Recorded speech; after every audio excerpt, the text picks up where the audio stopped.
சூர்யா,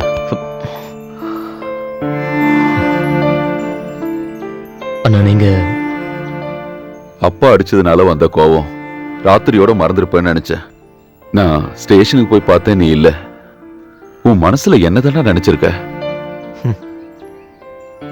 அப்பா அடிச்சதும் அண்ணி தெரியாதுன்னு சொன்னதும் எல்லாமே ஒண்ணா நடந்தப்ப நான் கொஞ்சம் ஆடி போயிட்டேன். இது எல்லாமே எனக்கு புது அனுபவங்கள் தானே. யாரு என்ன சொன்னாலும் உன்னை பத்தி எனக்கு தெரியும். நீ எந்த தப்பும் பண்ணல. சூர்யா, நம்ம அப்பா இவ்வளவு காலமா ஒரே ஒரு போலீஸ்காரனை தான் பார்த்திருக்காரு. அது நான் தான். உண்மையான போலீஸ்காரன் எப்படி இருக்கணும்னு அப்பாவுக்கு தெரியாது. உனக்கு ஏதாவது ஒரு பிரச்சனைனா ஒன்னு என்கிட்ட சொல்லுவேன், இல்ல உன் அண்ணி கிட்ட சொல்லுவேன். எனக்கு ஏதாவது பிரச்சனைனா நான் அவகிட்ட சொல்லுவேன், இல்ல உன்கிட்ட சொல்லுவேன். ஆனா நம்ம அப்பாவுக்கு ஒரு பிரச்சனை இருந்து அதை அவர் யாருக்கிட்டயா சொல்லி கேட்டிருக்கியா? அப்ப வந்த கோவத்துல அப்பா ஏதோ உன்னை வந்து அடிச்சிட்டாருன்னு நினைச்சுக்க. உன்னை அடிச்சதுனால அப்பா தான் உன்னை விட அதிகமா வருத்தப்படுறாரு.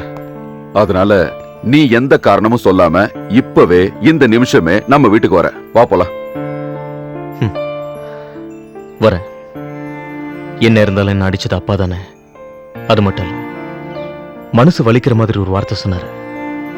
அண்ணியும் குழந்தைங்களும் வராம இந்த வீட்டுக்குள்ள மறுபடியும் நான் வரக்கூடாதுன்னு. நடக்கிறது நடக்கட்டும். உண்மை என்னன்னு நான் கோர்ட்ல சொல்றேன். நீங்க கிளம்புங்கண்ணே.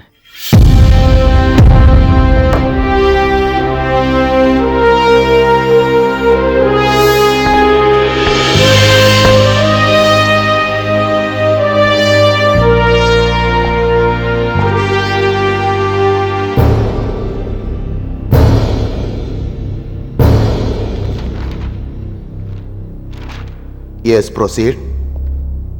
Thank you, Your Honor. கடந்த